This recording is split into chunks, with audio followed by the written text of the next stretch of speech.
Today on the 1012 podcast, we're talking softball with Eric Lopez and Rachel Becker, one of the new voices for Cowgirls softball. We're looking back at the weekend that was, looking ahead to the weekend that will be, and doing a deep dive on RPI and where your team wants to be. Plus, Houston infielder Lair Beautae talks about the win over Texas and the key to the promised land. Survivor 46 is here, and so is On Fire, the only official Survivor podcast, and we have a twist this season. The winner of Survivor 45, Dee Valladares, will be joining us every week. We're going behind the scenes of the biggest moments, the how and the why things happen, and the strategy and analysis you can only get from someone like me, a Survivor winner. Listen to On Fire, the official Survivor podcast, wherever you get your podcasts. With threats to our nation waiting around every corner, adaptability is more important than ever. When conditions change without notice, quick strategic thinking is crucial. And with obstacles consistently impending, determination is essential in overcoming them. It's this willingness, decisiveness, and resilience that sets Marines apart. With our fighting spirit, we don't just fight battles, we win them. Marines are the constant our nation counts on to fight the unknown. And through adaptable problem solving, we do just that. Learn more at marines.com.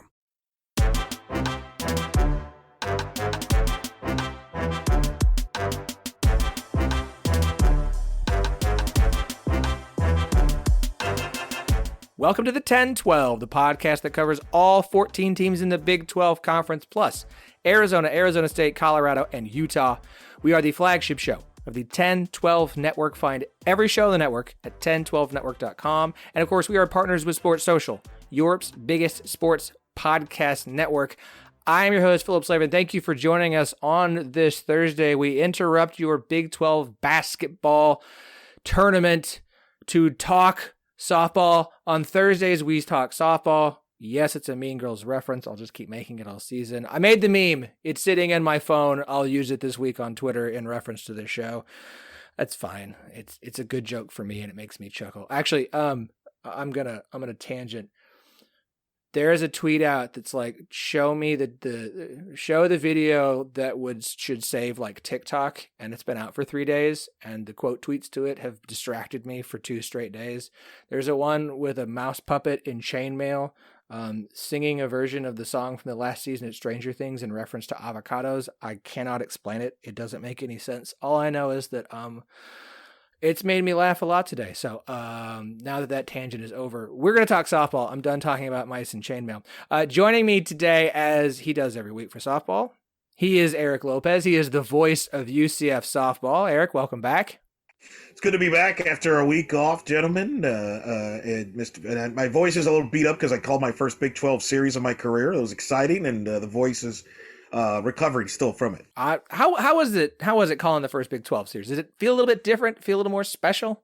Yes, it does. I mean, it's not supposed to, right? Like, it's just another game in theory, but like it was. It's the first game in the history of the program in the Big 12. I mean, there was a lot of hoopla. It's been talked about since the schedule came out. Then, to come out on top and win your first Big 12 series against a very good Kansas team, it feels different. And really, it's a credit to Kansas how it was making it special, because I think UCF learned there's no easy wins in this league like there was in the American. As much as I was a big fan of the American's a top 6 league, there were certain series where you're like, all right, you don't have to play your best and you can still get by. UCF found out that even though they won this series with Kansas on Sunday, situational plays, and we'll get into, is a big factor in winning these games in the Big 12 because of the depth of this league.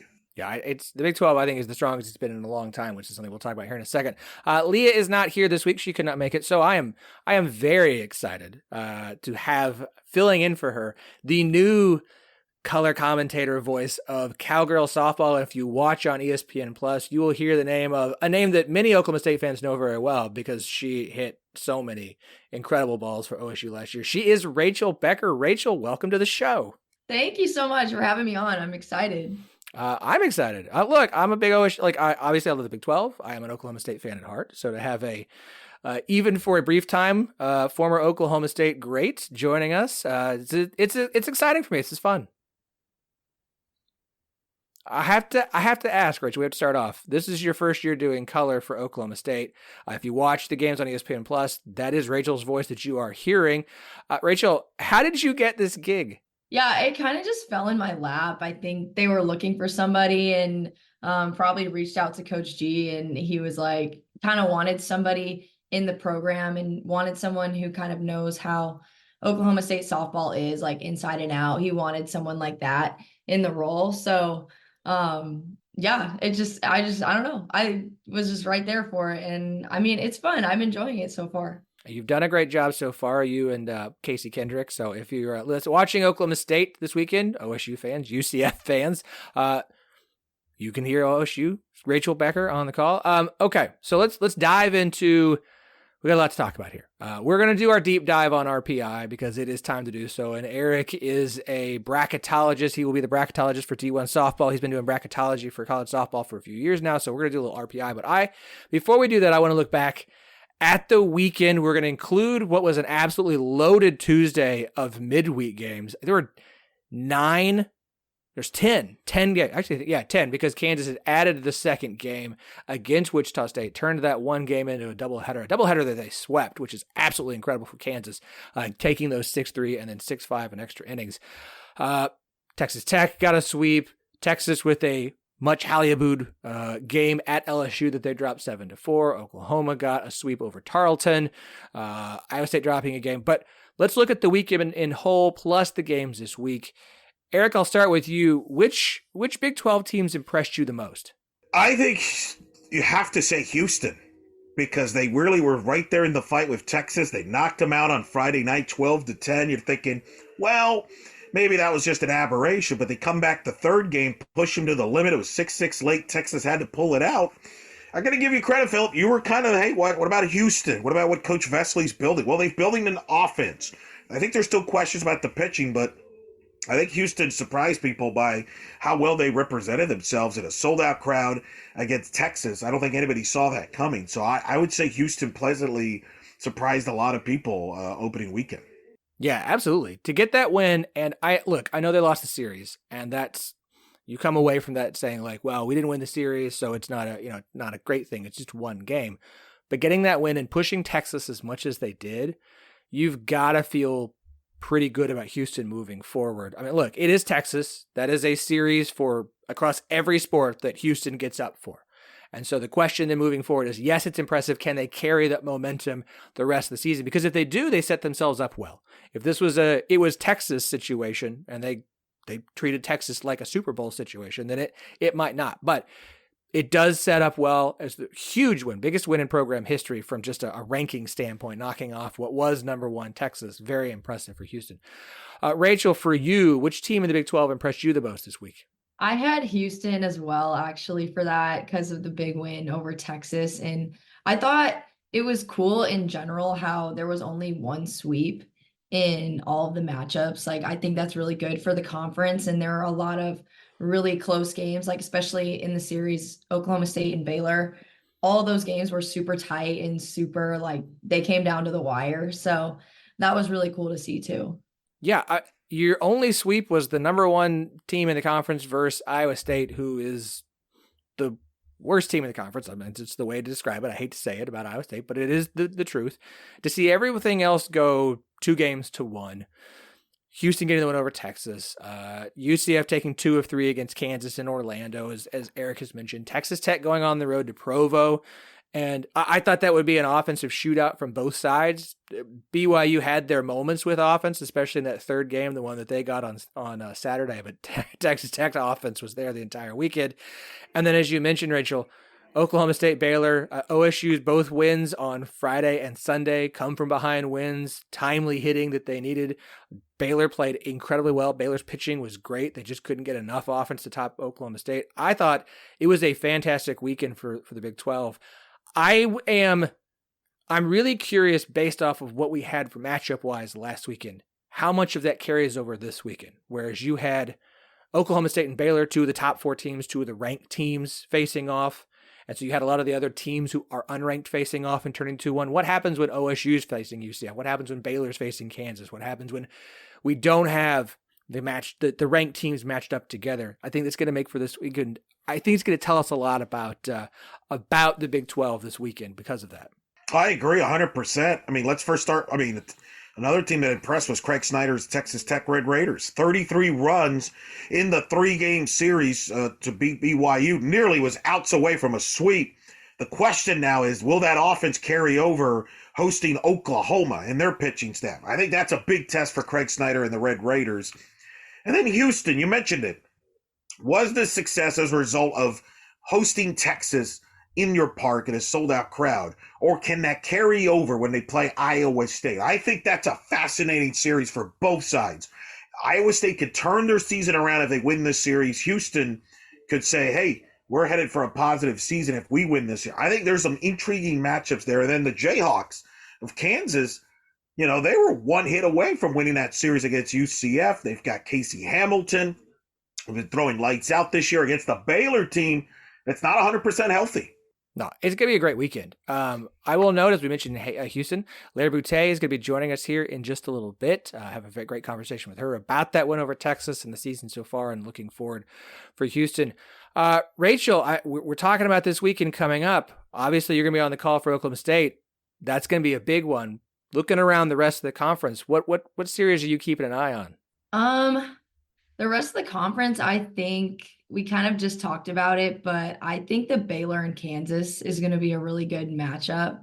Both those teams are, I just feel like, super competitive. And like you said, Baylor is not completely healthy. So I don't know. I think that'll be a fun one. All right. So I want to do our RPI deep dive. Obviously, RPI came out last week. I'm going to tell you where everything stands as of Tuesday night. As of recording this, this will be very different by the time, or it'll be different by the time it drops on Thursday, because Tuesday and Wednesday games will be included. They will have an impact. I think Kansas will move up after getting that Tuesday sweep over Wichita State. That should add 2 more quad 2 wins to Kansas's resume. I will explain the quad system here in a minute. I'm going to run down the RPI list as it is at this moment. Texas at 3. That'll change with the loss to LSU. Oklahoma State at 7. Oklahoma at 8. Baylor at 9. That's 3 Big 12 teams there in the top 10. Looks very similar to the rankings across most sites. Texas Tech at 26. Houston 34. Kansas 39. UCF 50. BYU 58. Iowa State at 108. Hopefully we can get Iowa State up into above 100 in the top 100 out of that quad 4 range. Eric, let's start by, you are, as we mentioned, our bracketology guru. Looking at where the Big 12 stands, and it is I think the number 3 conference from an RPI standpoint. Number 2 now. Number two. It passed the Pac-12 this week. Okay. It's number 2 behind the SEC. Now that could go back and forth, but the Big 12 is now number 2. That's fantastic. And that is a place you want. Last year, by the end of the year, the Big 12 was number 1. At number 2 is very good. Looking at where teams stand right now, the first question is just overall, what's your opinion on the Big 12 in the current RPI?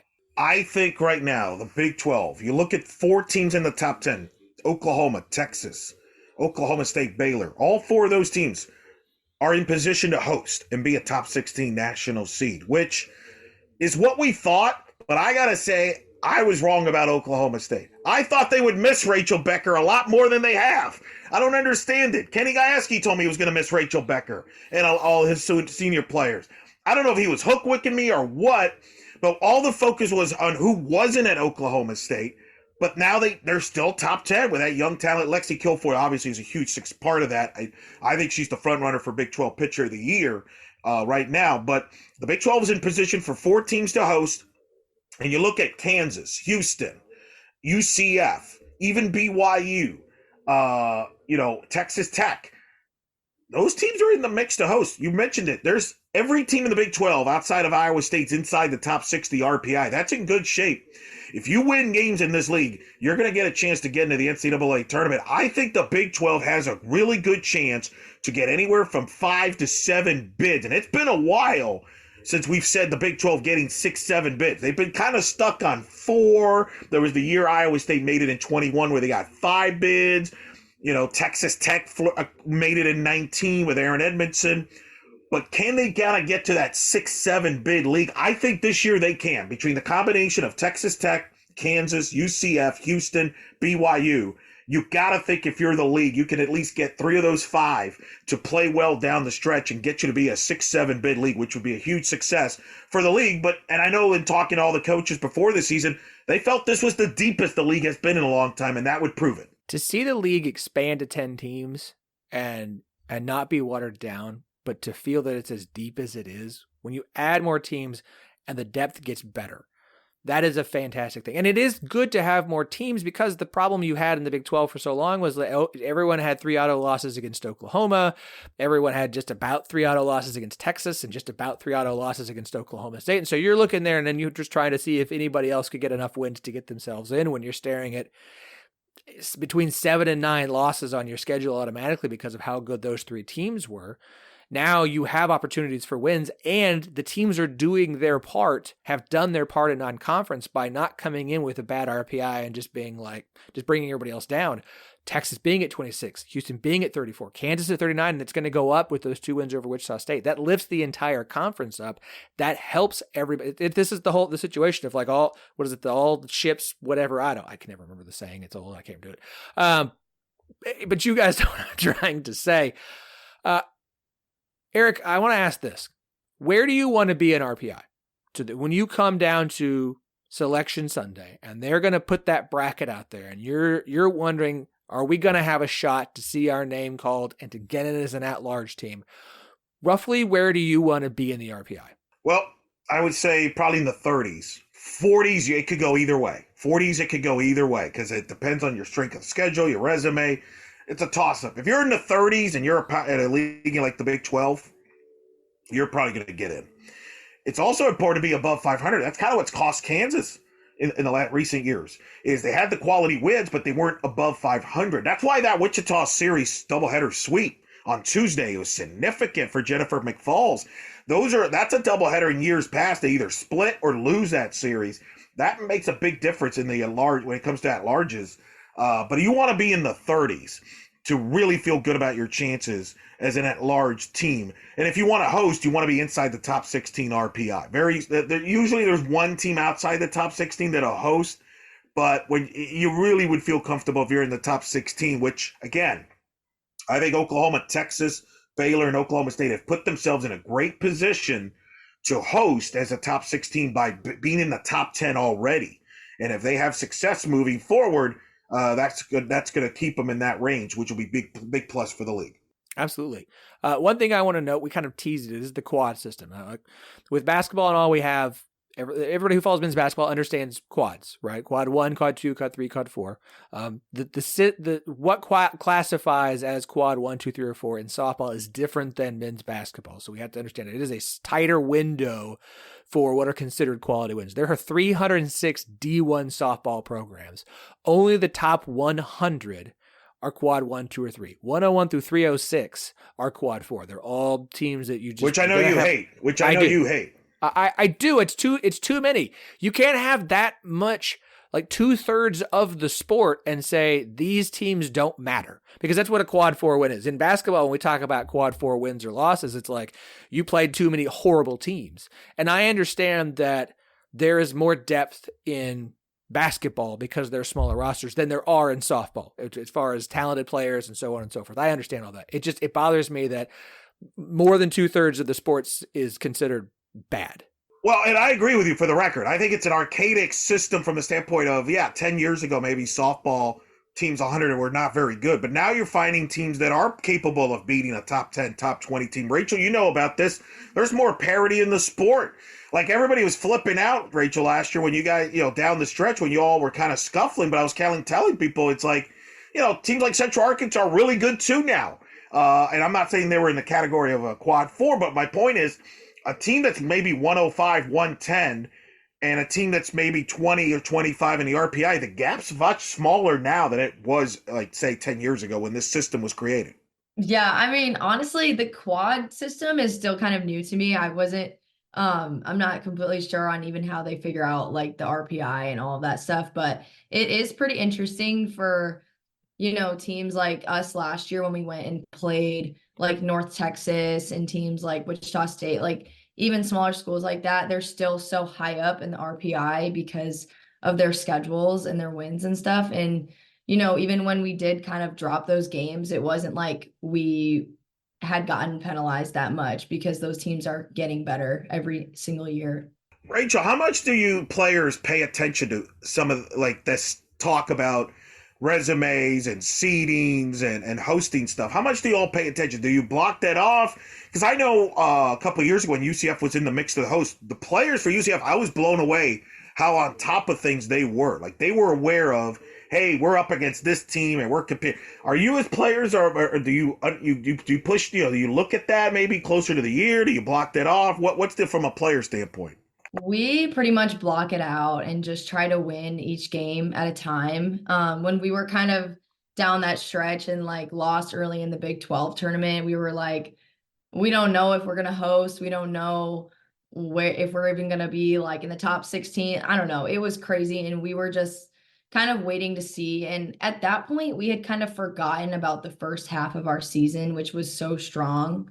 So for us, it was kind of just about focusing on the games and then just letting the committee take it from there because we have no control over where we ended up. So kind of just seeing where we ended up and then getting ready to, attack from that standpoint.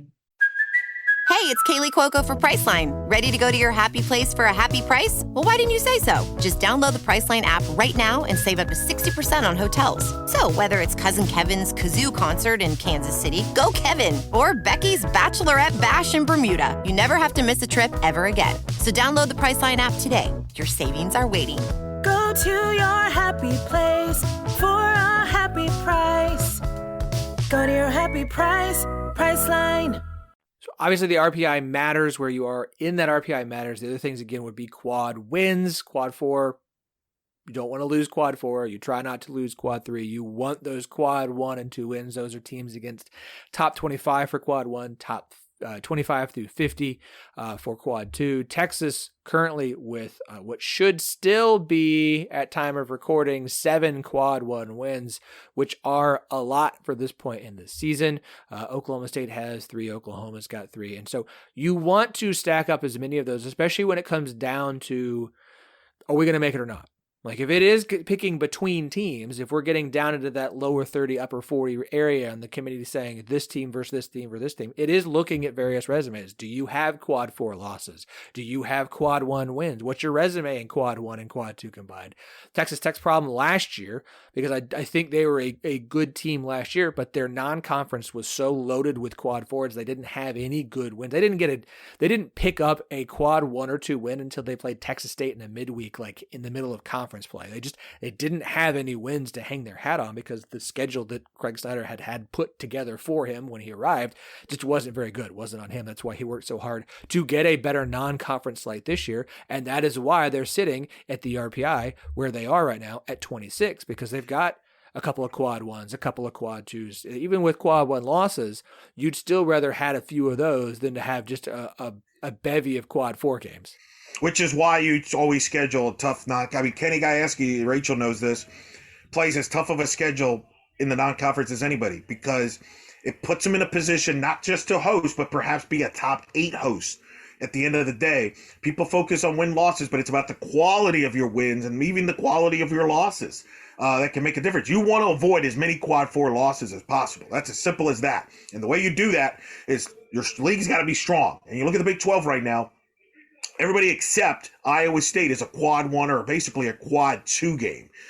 Borderline quad 3 with BYU. And I think Iowa State, maybe I'll be proven wrong, but Jamie Pinkerton, they usually play better in conference. I'm sure he's wondering, why do we always get ourselves in this hole that we put ourselves into in the non-conference? But I would like to think Iowa State will play better here down the stretch, and that'll turn into a quad 3 team.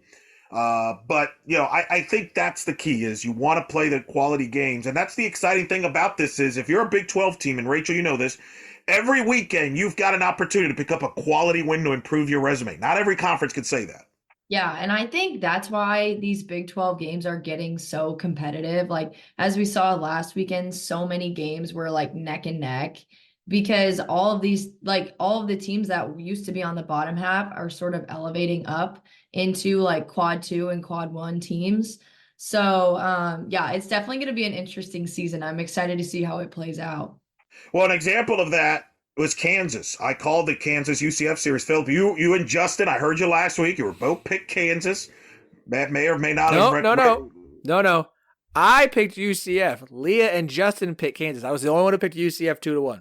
I know that. I just wanted to make sure you threw Lee under the bus, not me, for the record. But in all seriousness, Kansas went back to Casey Hamilton on Sunday because they wanted to salvage a game. You know, they lost in extra innings on Saturday. They're like, let's just get a game here. Because if you get a game in a series, that's still a quality win on the road against a good UCF team. So that's why every game matters, you know, and it's hard to get a sweep. I think, in this league, and I think that's what's so big is teams, I think you're going to see this more and more. I think teams that are, let's say, drop the first 2 games, I think you're going to see them throw their aces on Sunday to salvage a game. And I thought Hamilton rose to the occasion. She was fantastic through her 5th shutout. I was really impressed with Kansas, Phillip. You were on the bandwagon with Kansas before the year. And I'm with you now. I like their staff. Katie Brooks. The interesting thing is they're not healthy. Lizzie Ludwig has not pitched much. She's injured. We don't know when they're going to get her back. They're currently without their best bat in the lineup, but they got Lyric Moore, and they've got that experience. They know this is the year. They want to make that tournament. And a win against UCF on the road, to go with a win at A&M, a non-conference, now 2 wins against Wichita. Now they host Baylor. Let's say they win a game or even win the series against Baylor. That is a massive step up for that program if they want to make it to the NCAA tournament. That's why, I mean, it's cliche, and Rachel, you can speak to this, but every game in the Big 12 feels like a region. It's big. It's a regional game. I think everybody understands that. Yeah, for sure. My first series in the Big 12, I was just like, after that, I was drained. Like, my energy was so low because every single game is like a battle. Every single second of every single game, you are like 100% locked in, and you realize how important it is to get those wins. And it's really not easy at all. Like, I feel like you're only playing 1 game, whereas in the like pre-conference season, you're playing 2 a day, but it feels the same because you're just 100% invested in every single second of the game. I want to, real quick, I want to ask a question because I don't think I've ever asked this one. It is interesting to have, like, you have your Clearwater where you're going to play 5 or 6 games on a weekend, 2 games in a day, multiple days. And then you have your 3-game series where it's 1 game a day. Which one is harder, Rachel? Or what is it, the difference that maybe the one's not harder than the other, but it's just, there's different challenges? Yeah, so playing like in Clearwater where you do have multiple games in a day is tough. It's tough to lock in for that long and to just be at the field all day. The conference season is nice because you just have these 7 innings and that's all you need to give. But I think the conference season, the stakes are just so much higher, and like every single game, every single team that you play, is going to come to beat you, and they're going to give you their best. So if you don't show up that day, like, you're going to lose. So I think the conference is just a different like level. Like, you really have to be locked in every second. So it's just very intense and very draining, but so much fun. Like, well, the best time ever. Well, and I think Cindy Bowmalone said that in the post-game Sunday, that's a learning experience for her team. But, even though you won the series, you got to get up here. They're going to be ready to go in that 3rd game. And that'll be something to follow with UCF, Houston, BYU as they get used to that. I feel like we've dodged the big topic elephant in the room, which is, of course, UCF, Oklahoma State. I mean, our teams are playing here. Rachel, what do you remember from last year? Because UCF played there in a non-conference tournament, which was frigid conditions. Hopefully I remember that because I kept hearing about that from the UCF side of things.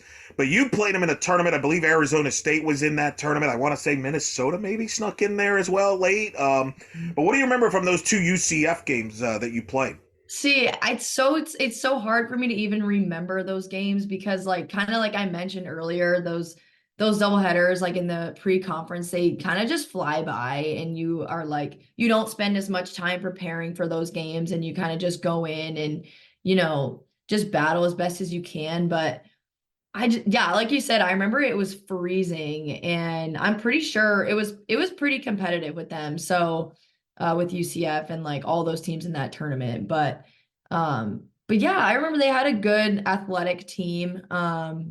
And I mean, I'm pretty sure we won those games, but you did win those. It was definitely competitive and definitely a battle. So I'm really looking forward to this weekend. Well, I'll tell you what to look forward to real quick here. If we get this, and you know how it is, coaches are not going to reveal anything so you're not going to know until game time. But Friday night, Lexi Kilfoyle versus Sarah Willis. Ooh. Sign me up. Sign me up. If that happens, I would make the case that's maybe the best pitching matchup you're going to get Friday night in the entire country. with those two. I'm a huge fan of both of them. Sarah Willis was phenomenal against Kansas Friday night. 9 strikeouts, a career high. Drove in 2 runs. She's a two-way player. And then, Rachel, you tell me, I think Lexi Kilfoyle has taken her game to a next level. Let's forget the fact that, I think she won't admit, but, all the chatter about, well, Kelly Maxwell left, who's going to take over and this or that. I think she likes this group a lot. I talked to her before this season. She's raised her game to a different level, and I think we're seeing that. Oh, for sure. She's always been so good. And I feel like she's never gotten that like ace recognition until this year. And everyone is kind of just like, we knew all along that she was going to be steady for this team and, kind of be the leader in the circle for the team this year. And she has done exactly that. And I'm just amazed by her. She's done amazing so far. And she's just so consistent. Like, she never really has a bad day. You never see her be down or have a bad day. I think that's the coolest thing about her. We talk about Lexi a lot. We need to give props to Ivy Rosenberry because the top 2 ERAs in the Big 12 right now are Lexi and Ivy. And Rosenberry's kind of been the surprise for this team. There's a lot of surprises with Oklahoma State because we didn't know what to expect coming in. I thought Aycock would be that number 2 there. To see the way that Rosenberry has stepped up and be able to just take on full games has been really good to see for Oklahoma State. Yeah, she's definitely stepped up for the team this year, and she's gotten on really well with our new pitching coach, Carrie Eberly. Her and Ivy just have a great relationship, and I think that Ivy realized that we were going to need her this year, like a lot, especially after Kelly leaving. And then, we still have Kyra and Lexi, but we really needed her to step up. And I just think Ivy's so much more confident this year. And yeah, she's doing great so far. All right, Rachel, I'm going to have you here. I'd be remiss. Eric kind of teased it. We didn't know what to expect from Oklahoma State coming into the season. Even listening to Kenny in an interview, he seemed like he didn't know what to expect from this season. There's legitimate reason to think that OSU might take a step back with everything they lost. We're not talking about just Kelly. I'm like, just across the board, the names that had been on this team last year, who had been in this program for so long and through all these Women's College World Series appearances. Like, what is it about this team that we all just either we all missed and Gajewski missed, or he just kept secret, didn't tell us about?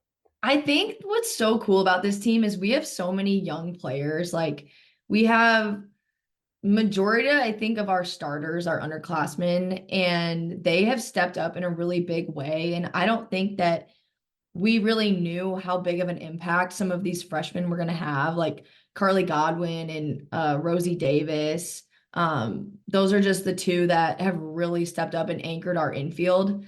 And we've had so many girls just step into new positions and be so, I guess, like flexible.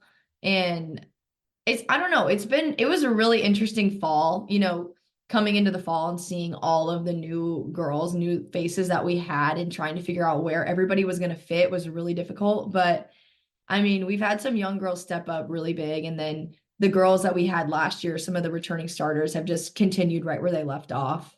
Taylon Edwards has been just highlight play after highlight play after highlight play at third base. Just been absolutely incredible for OSU this season. I at least 3 SportsCenter top 10 moments. I think she's only gotten 1 official one, but there have been numerous we have witnessed.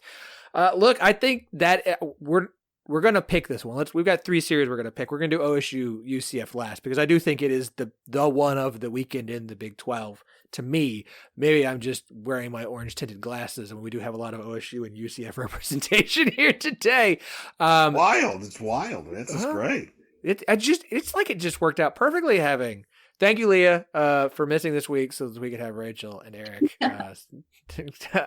fun. We got 3 series we're going to pick. Now, of course, it's not just, don't just pick the team. You got to pick the team and the record. So 3-0, 2-1, whatever you want to do here. We're going to start with Iowa State hosting Houston. I picked this one because this is a big opportunity for Houston. These are the kinds of games you're coming off the series with Texas. You don't want to dip here. Iowa State, again, this is a quad 4 game for Houston. You don't want to drop off here. You can't take off, even if Iowa State at a 108 in RPI. You can't take this weekend off and think you're just going to come in here and have no problems on the road in Ames. It's tough to go all the way up to Ames and play, Rachel. I'm sure you can. Well, no, because Iowa State came. That's right. They came to Stillwater last season. Still, Iowa State last year by the end of the year was difficult. So, Rachel, I'm gonna let you go first here. Who do you have here? What's your record?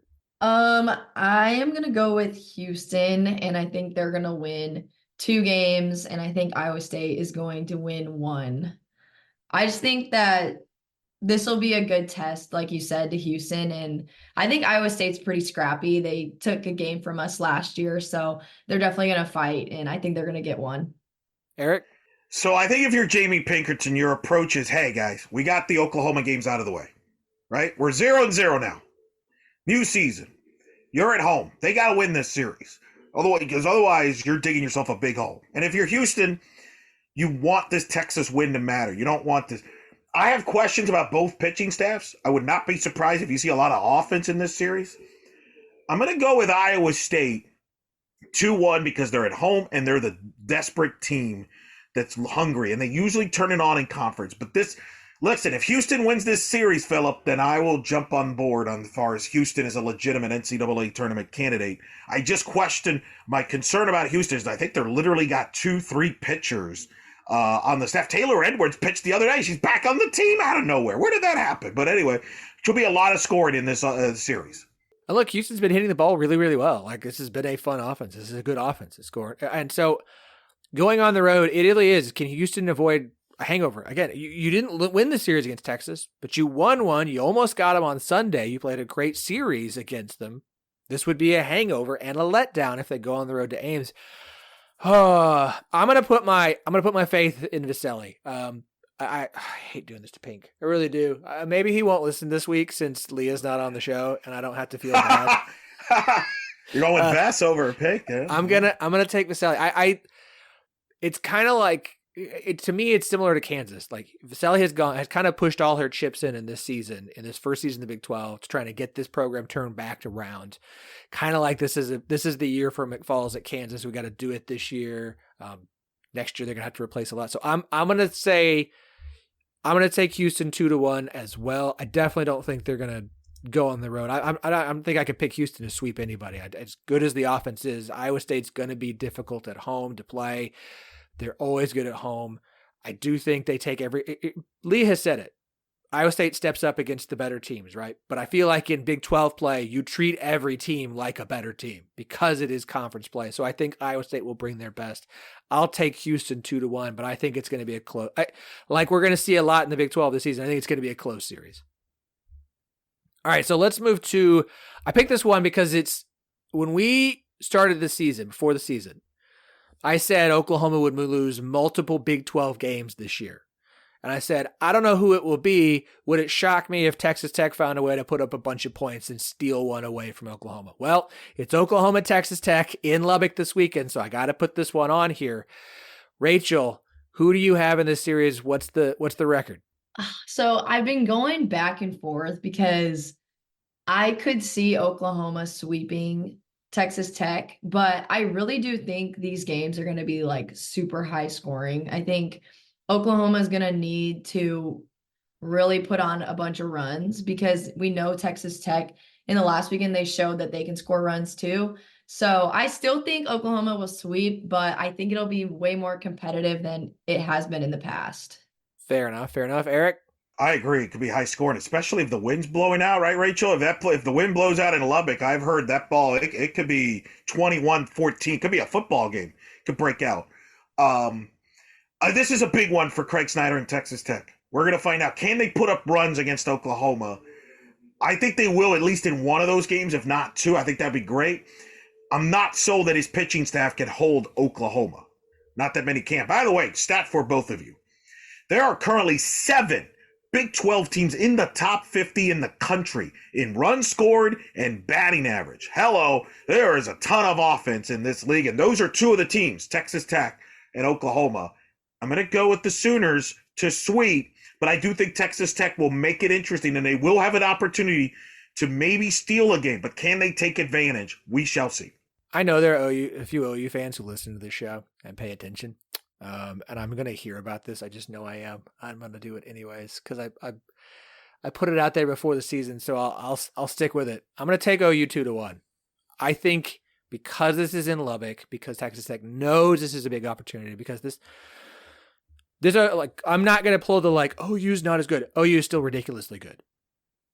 But they have shown spots of vulnerability. Just little ones, just little glimpses. And I'm going to say that Texas Tech is able to take advantage of some off thing that happens and get one game. I think it's going to be a high scoring game. It's going to be some 12-11 win in extra innings.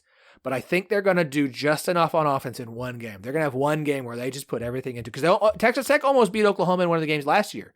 They pulled out they had a new pitcher every single inning to try crazy things to beat Oklahoma, and they almost got them. I think Texas Tech, year 2 for Craig Snyder, he'll have a game plan. I think they're going to have one game they win. OU's going to win this series. I'm not crazy, but I think Texas Tech can steal one. And that would be huge for the NCAA tournament chances of Texas Tech if they could pull that off, too. That would be huge. Agreed. All right, last one. As I said, I think the biggest game or series of the weekend, if you want to argue Baylor, Kansas, I will hear that because I do think it's an interesting one. I'm going to take Oklahoma State, UCF. I obviously biases the side of everyone here. Eric, I'll let you go first here. What's your pick? Well, first of all, I need some help and advice from both of you here because the Big 12 decided to schedule this series the same weekend that UCF baseball is hosting Oklahoma State. First Big 12 series for baseball. What am I supposed to do here, guys? Am I supposed to go to baseball and watch softball from there? Am I just going to stay home and listen to Rachel and avoid? What am I missing if I don't go to baseball, Phillip? Is Oklahoma State good this year in baseball? First of all, I need to answer that because I'm really stressed out about this. They're not bad. Oh, that's not a big endorsement, I tell you that. It's not Josh Holliday's worst team. It's not his best team. They're okay. They're okay. They just are. I think there's some youth on this roster, and so they're okay. I'm putting all my eggs in softball. Wow. All right. So in other words, stay home and watch softball and listen to Rachel Becker. Got it. Made a note of that. Look, I think it's a big series for UCF. They got to at least get a game here. You look at UCF stretch, Oklahoma State on the road, then host Texas back-to-back, then go to Texas Tech. Hello. It's funny because some of the UCF fans have been grumbling a little bit because they haven't had a top 25 win yet. They've had opportunities. They haven't had it yet. I'm like, don't worry. They got plenty of opportunities. That's the good news. The bad news is they got plenty of opportunities. It's going to come down to – I think it's going to come down to you got Kilfoyle and Willis. Which of those pitchers showcases themselves this weekend? And you mentioned, obviously, Roseberry for Oak State. Caitlin Felton was really stepped in through 8 innings, career high in the win with UCF. I'm going to pick UCF because otherwise I may not be allowed back. But if you're UCF, even if you lose a series 2-1, that's still a good series. I think it's going to be a tight series, very similar to Oklahoma State Bear. I think there's going to be some late situational hitting that's going to decide this series. All right, so you're taking UCF 2-1. Let's do it. All right. Rachel? I mean, I really, truly think that Oklahoma State can sweep UCF. I think that both teams, like you said, have good pitching. I think it's going to come down to who, is able to manufacture those runs because both teams are strong pitching wise. And I think it's going to be really competitive. So I'm excited to see, but I have to pick Oklahoma State. I have to. I think they're going to, especially being at home, first conference weekend at home, it's going to be nice. The crowd is going to be there. It's going to be a good atmosphere. So I don't know. Is the weather going to be better? Please tell me the weather is better than last year. Yeah, I think it'll be nice this weekend. All right, very good. Let's see. Stillwater OK forecast. Let's just Google this while we're here. 10-day forecast for Stillwater. We're going to do this. This is great. This is great radio. Rachel, you'll learn as a broadcaster, you can just abstain from making a pick. You'll look smart either way. I'm sorry, I got to comment. I got to broadcast. I'm going to play a neutral here. Okay. You'll learn that as time goes. If this series was in Orlando and Phillip asked me, I would have just said, hey, I'm calling the series. I can't pick. Mostly and partly cloudy all weekend. Highs in the mid to upper 60s. 17-mile-per-hour winds Friday, Whoa. 14-mile-per-hour winds on Sunday, 6-mile-per-hour on Saturday. Very, very, very, we're talking 4% rain chances. So it's going to be windy, which, welcome to Oklahoma. That's pretty much. Well, is that, Rachel, when you hear that, what does that mean as far as how the park's going to play? The wind, so usually it blows out to left center. So I think I guess it's good for the long ball, but you never know. Sometimes the wind changes direction so fast, and then you just never know. It's crazy, but it is always windy, so it's pretty normal for us. It will be blowing north-northeast, so that would be, I believe, out of the park. Not back into it. So certainly something to keep an eye on this weekend. I got to make a pick. This isn't just the first home conference series. This is the first home weekend series to get excited about. Because other than this, they played a Friday doubleheader against Drake and someone else. I feel bad. I can't remember who it was. You've had one midweek against Wichita State, which was great, but it's a midweek. This is the first legitimate home weekend series for Oklahoma State fans to get to. So I imagine it will be packed. I imagine that the decks will be ripping and roaring. And as Leah has said, those fans will be prepared to say whatever needs to be said to the UCF outfield and know all sorts of strange things about them. Rachel, I have to ask, because Leah has said that Oklahoma State fans out in the decks are super educated to know all weird sorts of things about their boyfriends and parents and stuff to razz them and talk to them about. Is this true? I mean, yeah, I think they do their research. They really try to do what they can to kind of, mess with the other team, but I don't know. I don't really hear any of that since I'm in the infield and usually not really paying attention to what they're saying, but they definitely get pretty rowdy out there. They're probably, I guarantee the visiting families are probably saying, did you see that basketball scoreboard between UCF Oak State? Maybe that's the trash talking you're going to hear. Honestly, yeah, that's a good point. Good. Softball can get some revenge we're putting all the eggs in the yellow stickball basket. I will take OSU 2-1. I do think a sweep by OSU is more likely than a UCF series win. I will take OSU 2-1. Again, I think it's gonna be another close series. UCF has proven they can do some timely hitting. OSU has as well. So I think it'll be another tight series this weekend. I'll take OSU to win it, but I'll say UCF is able to get their first quad one win of the season over a ranked opponent to boost their resume up and help the entire conference and start marching towards a postseason bid. All right. We've got Lair coming up here in just a few minutes. Before we get to that, we said we're taking a break from basketball, but if you're going to be in Kansas City this weekend, if you're going to be watching basketball, make sure that you stop by the Charlie Hustle pop-up shop there in the Power and Light District. All the videos I've seen, Haley Lewis, who was on the show Monday, was there and has been posting a lot of videos. It looks like a ton of fun. You can shoot some hoops. You can check out the glitter ball. There's a glitter basketball. It's like I want my photo with it, and I can't get it. There is tons of great gear. All the new gear that they have dropped is going to be there in Kansas City. You should go and check it out. Don't forget, if you can't make it out there, that's okay. Everything's online. There's promos going on all week. All the new gear they dropped.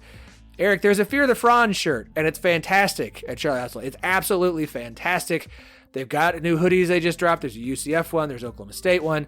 You go online, go to charliehustle.com, use that promo code 101215, TEN1215, gets you 15% off all non-sale items. So if there's something you want that's not on sale, use that promo code and save. If it is on sale, don't worry about it. And it's all non-sale items, not first-time purchase. So you can use it as many times as you want. There's plenty of stuff to do. I've got that. I have the Big 12 varsity jacket. It's supposed to be in the mail. And I bought a Big 12 jacket because the logo is so cool. And I'm very excited. So, charliehustle.com. Really appreciate Charlie Hustle being a sponsor here on the show and for the entire network and for their partnership with the Big 12 and all the great stuff they're putting out. So, stop by the pop-up shop in Kansas City if you're there. If not, check out the website and plenty of fun stuff for you to find there. Eric, do me a favor. You won't be on the call this weekend because UCF's not at home, but I'm sure you're still going to have plenty to say about what's going on. Where can everybody find all the coverage you have of UCF and college softball in general? Big news you dropped this week. That's right. The In the Circle podcast is now in a new home. It's on D1Softballs.com. So excited to be a part of that. If you're a longtime listener of D1 Softball, still you can listen to same places you always listen to the podcast. But we're obviously, if you got new listeners, we're going to talk all college softball year round and break it down Mondays and Thursdays in the Circle on D1 Softball. We're going to hopefully get Rachel on the show at some point. That could be fun. But we're going to do that, obviously, in the Circle SB on Twitter, on X, whatever you want to call it, on social media. I'm on Eric Lopez ELO, be covering UCF Oklahoma State softball. Be supposed to be covering UCF Oklahoma State baseball after covering UCF Oklahoma State basketball. It's a UCF Oklahoma State week. It was destined. It was destiny that the three of us would be on this same show. Destiny this week. Absolutely, absolutely. Eric, you do so much, man. Like, you got so much to plug, and it's awesome. It's awesome. Like, I'm thrilled to have you on the show because there's no one I would rather have here as far as helping us cover Big 12 with all the knowledge you have of college softball and your passion and love for it. Rachel, you will be on the call this weekend on ESPN Plus for Oklahoma State and UCF. So, of course, we'll be able to see you there. Where else can people find you as well? I mean, I guess I'm on social media. I'm on Instagram and stuff like that. But I guess Rachel.Becker15 is usually my username for things if you want to give me a follow. But other than that, no, just on the ESPN Plus. So excited to do that. Rachel, we're gonna need some photos from the booth. We're gonna need some videos of the field. Like, you gotta start plugging you. You gotta everybody know that that's who's talking, because like they'll say it at the very beginning. I do that all the time. Yeah. And they'll say it at the very end, but then there's 7 innings plus commercials in the middle where it's like, I don't know who is that? That voice sounds familiar. The first time I heard you, I was like, oh, Purdue? Okay, someone from Purdue. That's interesting. Oh, that's who that is. So you gotta name drop throughout so everybody knows that it is Oklahoma State legend Rachel Becker, and then you got to get some social plugs. So everyone's like, "Oh, that's who this is." We'll make sure. Well, tell you what, I'm gonna help. I'm gonna do it for you. We're just gonna blast everyone and be like, "This is who it is. It's Rachel Becker." Okay, yeah, that'd be great. I can start like vlogging and like making a whole series about it. Perfect. All right, very excited for this weekend. Cannot wait. Thank you, everybody. We got Lair coming up here in just a second. We'll be back on Monday. What are we going to talk about? Selection Sunday, because Selection Sunday is Sunday. We're gonna have a lot to talk about then. Will we live pick brackets with Andy and Jamie? I don't know. Probably, because if I tell you that's what we're gonna do, it won't happen. We'll find out then. Does Monday at the office feel like a storm? Not with Microsoft Copilot. That feeling when Copilot gets everyone up to speed instantly? It's sunny again. When Copilot simplifies complex data so your teams can act, that sun's shining on a beach.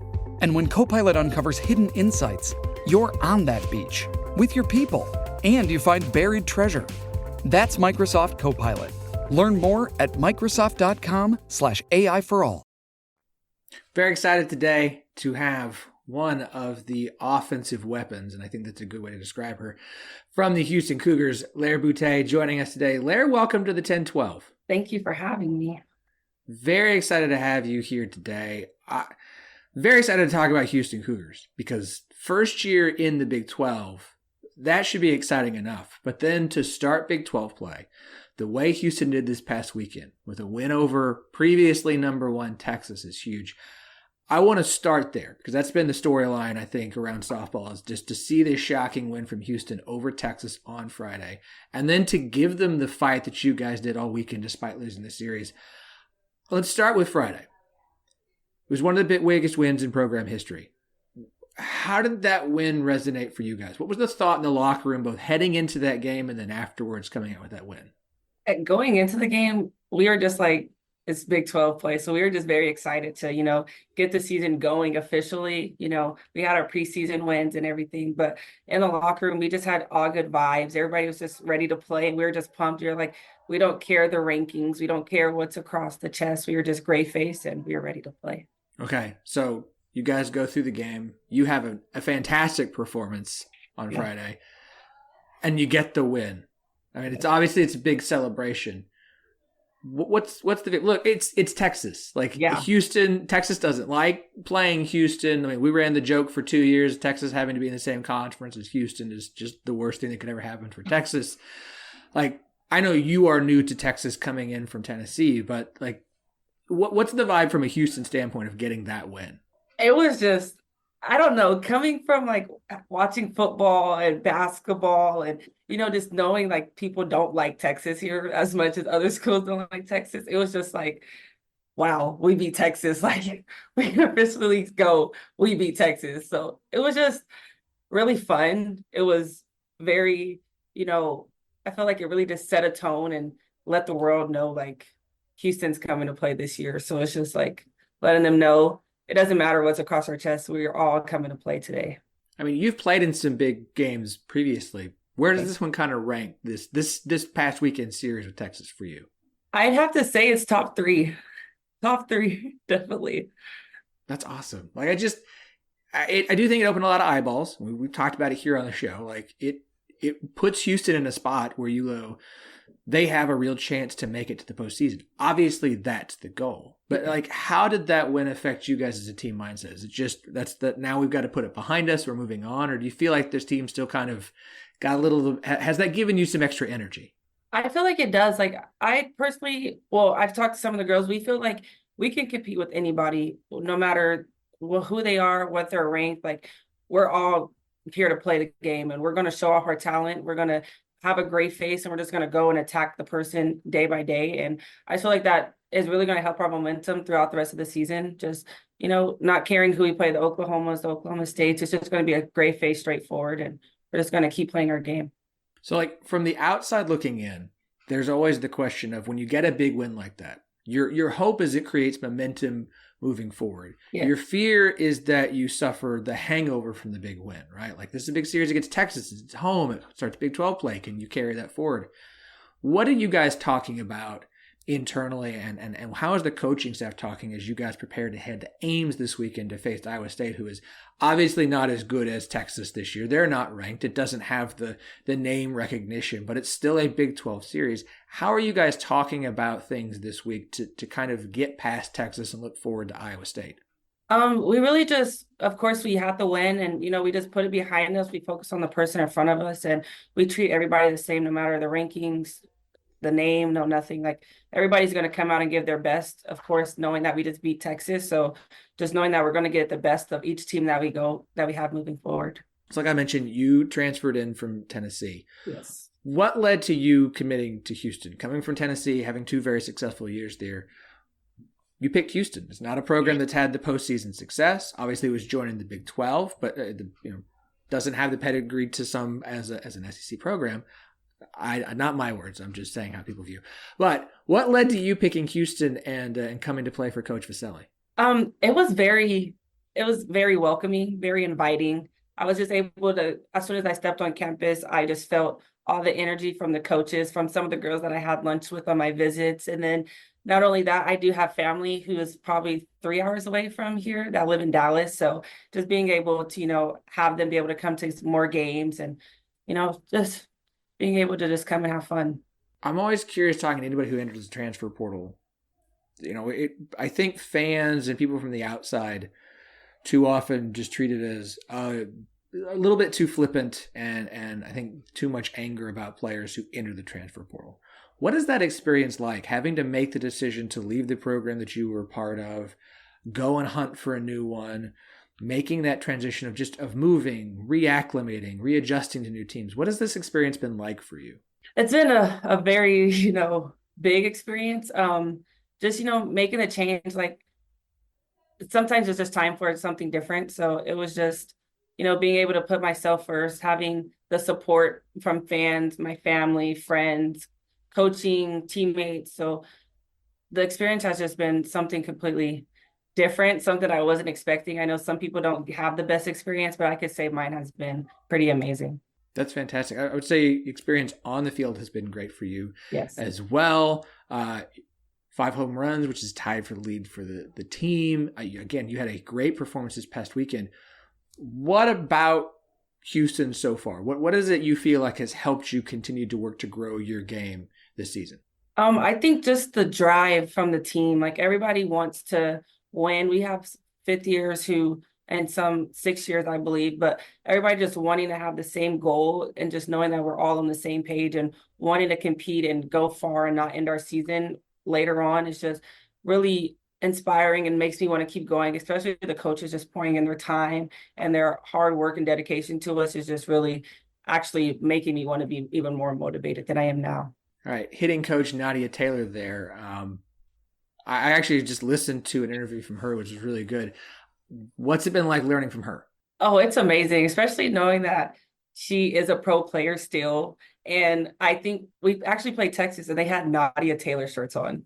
And I was just like, wow, like being able to have that impact on a program to where they still recognize you and everything. Like she's like one of those, it's like, okay, I want to do this. I could do this. Because at first it was just like, yeah, after college, we're done. But now like being around her is just very motivating. Like she makes me want to do more, makes me want to keep just attacking the game and the day by day. So it's very, very motivating. What's her coaching style like? How would you describe it? Nadia is, she's something different. She is very different. She's a bundle of joy. That is an interesting way of describing her. That's fantastic. Okay.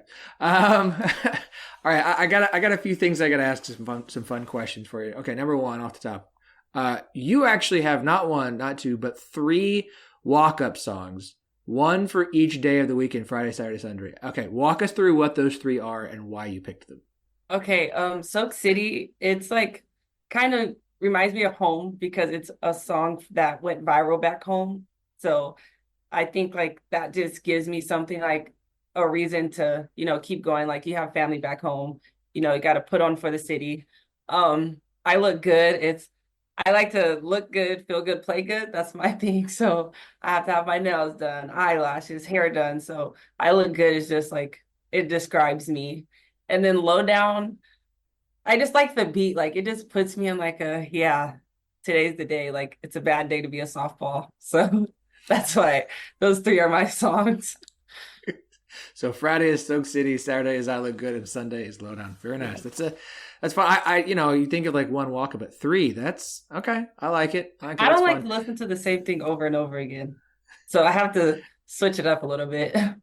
Are you the only one with 3 or does everyone have 3? I believe everybody has 3. Okay. Yeah. It's interesting when you look team by team and different things. Is that just the ability to have that kind of flexibility of like, you want 3 songs, have 3 songs? Like, yeah. How does that play into just like the player mindset of we're going to do fun things and let you kind of showcase? It's one of the reasons I love college softball. I like college baseball. I love college softball. There's so much more personality. You're all allowed to have fun and there's not like rules coming in about can't do this and that, whatever. Yeah. Like, I love how much fun it is. And how much do you feel like you get to really do that at Houston? It's just everybody's their selves here. Like there's personalities level out the whole team. So it's just like we're a fun team to be around. And some people may be like, oh, they trash talk. No, we're having fun. We're even each other out. If somebody's high, we're all high. If somebody's low, somebody who's high is picking them up, but we're all going to be high at the end of the day. So just the personalities just even out everything. We're always having fun. And I feel like the walk-up songs make the games even more fun. Okay. Did you just say that you guys are trash talkers? Are you a trash talk team? No. Some teams may take it like that, but we're just having fun. At the end of the day, like it's a game. We're gonna be competitive. So you take it as trash talking, that's how you take it. But at the end of the day, we're having fun. Half of the time we don't even remember what we say until somebody's like, did you guys? And we're like, did we? But we have fun. We're a competitive team. We love to fight. We love to compete, and we're going to compete every day. All right. I'm using your term here, and I love it. Chipper. We refer to someone, whoever is the mouthiest person, the biggest talker on the team. Who's the chipper on this team this year? We have a handful of them. And I feel like once that handful goes, the whole team goes, and we all become the chip. Okay, I need names. I need to know to keep an eye on. That is going to be out there. I don't know. It's very hard. It's very hard. I'd probably say the whole team. Okay. The whole team. Yeah. We all take that award, the whole team. Even the quiet ones. So you guys apparently have an affinity for line dancing. Is this what I understand? We love line dancing. Okay. So when I'm watching a game, I'm going to see you guys doing this, right? Oh, yes. In the dugout, on the field, before we take the field, like we're going to line dance no matter where we are. If we hear line dancing, we're stopping what we're doing and we're going to test out our moves. How did this get started? I don't know. I think we all love, like, I wouldn't say love, but we all have like, a strong feeling for country music.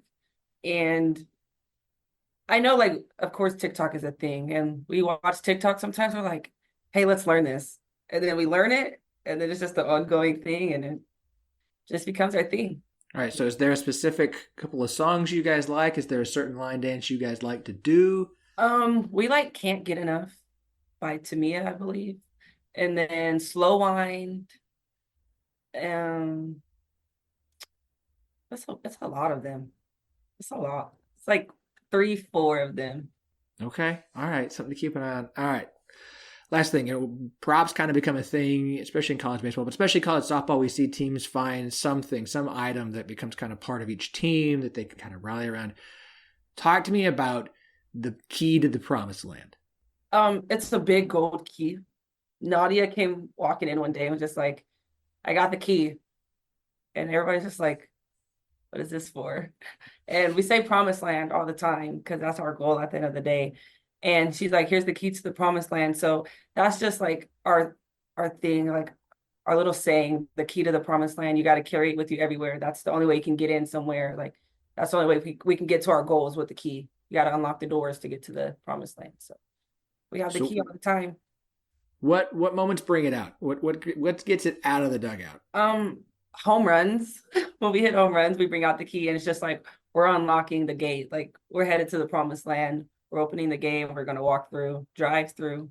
Sometimes we can even fly, depending on how we're feeling. But that's the main thing that brings out the keys, the home runs. All right. Obviously, you guys are preparing for Iowa State this weekend. We'll wrap on this. Have you been to Ames before? No, I've never played at Iowa State either. So, all right. What are you looking forward to about this weekend series? The weather. I heard it's going to be really cold and me and the cold don't get along. So looking forward to that. I'm looking forward to, honestly, just a great series and just being able to play against a good team and have my team behind me, so just looking forward to just having a fun series. Lair, appreciate your time today. This has been fantastic. Good luck to you and the rest of your team this weekend in Ames and for the rest of the season. Hoping to see you guys among the names called when regionals are announced later this year. Yes. Thank you so much for having me.